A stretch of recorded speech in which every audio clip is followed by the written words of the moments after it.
है वो हमें इस विद्यालय की समस्याओं के बारे में, दुविधाओं के बारे में और यहाँ हो रही गड़बड़ियों के बारे में लगातार बता रहे हैं। तो आज हमने उसका निरीक्षण किया, मैंने और आवेश जी दोनों ने। बहुत सारी कमियां यहाँ पर है। यहाँ पे छात्रावास में हम लोग गए तो वहाँ विद्यार्थियों को करंट लग रहा है, बिजली की व्यवस्था ठीक नहीं है, यहाँ के पानी में कैल्शियम है तो पानी की व्यवस्था ठीक नहीं है। लाइब्रेरी में हम लोग गए तो वहाँ 15 से 20 हज़ार रुपये की साल की किताबें खरीदी जाती है। ये इतना बड़ा विश्वविद्यालय है, वहाँ पर वेब पत्रकारिता की किताबें नहीं है। इलेक्ट्रॉनिक मीडिया का जो विभाग हम लोग गए, बरसों पुराने कैमरे पड़े हुए हैं, कंप्यूटर हैं जिनमें ग्राफिक्स कार्ड नहीं है। पता नहीं काम कैसे चल रहा है यहाँ का। जो यहाँ के कुछ ऐसे कर्मचारी हमको मिले जो नियमित रूप से काम कर रहे थे, उनको निकाले जाने की तैयारी हो चुकी है। वो लोग बहुत परेशान घूम रहे हैं। यहाँ जो गार्ड 24 गार्ड काम करते हैं, लेकिन हमें लगता नहीं कि कोई नियमित रूप से यहाँ पे ड्यूटी भी करता होगा। यहाँ के कुलपति के बारे में हमें ये बताया गया कि वे तो महीने में 10-12 दिन ही उपस्थित रहते हैं, तो कर्मचारियों से मिलते भी नहीं, उनकी समस्याओं का कोई समाधान भी नहीं देखते हैं। बहुत सारी ऐसी समस्याएं यहाँ पर हमको देखने समझने को मिली। तो पिछली बार हमने उसके लिए पत्र भी लिखा था, मैंने तो खुद 3 पेज का पत्र कुलपति जी को लिखा था। अभी जाकर के भी मैं अपनी रिपोर्ट जो लिखूंगा, प्रस्तुत करूंगा। तो कुलपति जी से भी हमारी चर्चा हुई और यहाँ के रजिस्ट्रार आनंद शंकर बहादुर से भी हमारी चर्चा हुई। उन्होंने कहा कि जो भी बिंदु आप हमारे संज्ञान में लाएंगे उसके समाधान के लिए हम लोग प्रयास करेंगे। जो अनियमित कर्मचारियों का मामला है, मैं उसको फिर से एक बार कोट करना चाहता हूं कि उसके लिए कैविएट वगैरह भी लगाई गई है विश्वविद्यालय प्रशासन द्वारा। तो बहुत छोटे कर्मचारी हैं, उनको नहीं हटाने के लिए कार्यपरिषद के कुछ सदस्यों ने पूर्व में भी लिखा हुआ है, लेकिन तब भी उनकी बात शायद नहीं सुनी गई। और भी ऐसी बहुत सारी समस्याएं, यानी आप देखिएगा झाड़ियां पूरी है, ये लगता ही नहीं है कि विश्वविद्यालय है। इसकी साफ सफाई पे किसी का ध्यान नहीं जाता। और पीछे रूसा की एक बिल्डिंग बनी हुई है, राष्ट्रीय उच्चतर अभियान के तहत जो बिल्डिंग बनी हुई है, वो बिल्डिंग अब तक हैंडओवर नहीं हुई है, जो 700 सीटर बनाई गई थी। तो उसके चलते जो कार्यक्रम है वो बाहर करवाने पड़ते हैं। जो अपव्यय है वो यहाँ पर इतना ज्यादा है। तो मुझे अभी तो फिलहाल ये विश्वविद्यालय तो एक नरक का अड्डा बना हुआ दिखाई देता है।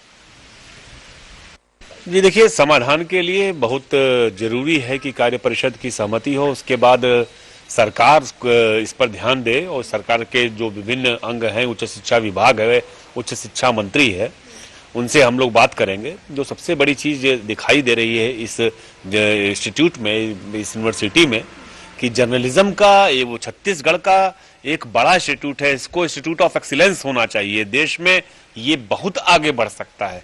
लेकिन दुखद ये है कि यहाँ पर जैसे इतना उदासीन वातावरण किसी विश्वविद्यालय का हो, वो भी पत्रकारिता का विषय विश्वविद्यालय का, वह बड़ा सोचने का विषय है। यहाँ पे मैंने आज हमने और राजकुमार भाई ने पूरे देखा, अलग अलग विभागों को देखा।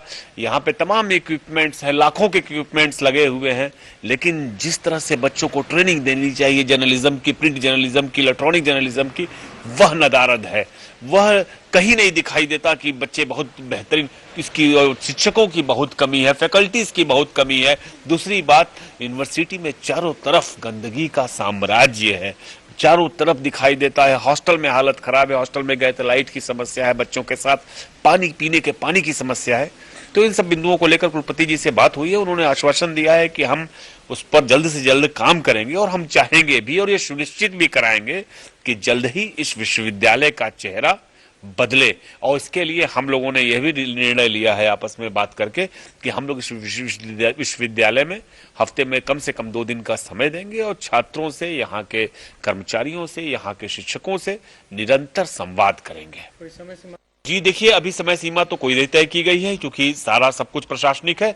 लेकिन जब हम कह रहे हैं जल्द से जल्द, जैसे पानी की समस्या है, बिजली की समस्या है, कुछ कबाड़ की समस्या है, तो कबाड़ की समस्या है, इसके लिए कुछ पैसे खर्च नहीं करने हैं, कबाड़ यहाँ से निकालना है। तो हमने इनसे कहा है कि कम से कम जो समस्याएं, एक बड़ा बता रहे थे कुलपति महोदय का कहना था कि वित्त की बड़ी समस्या है, यहाँ पर पैसों की कमी है। तो हम शासन के विभिन्न हिस्सों से जहां से भी संभव हो बात करेंगे, कोशिश करेंगे कि कम से कम इस अच्छे विश्वविद्यालय में, जो एक मानक स्थापित कर सकता है विश्वविद्यालय, पैसे की कमी से बच्चों का भविष्य असुरक्षित न हो।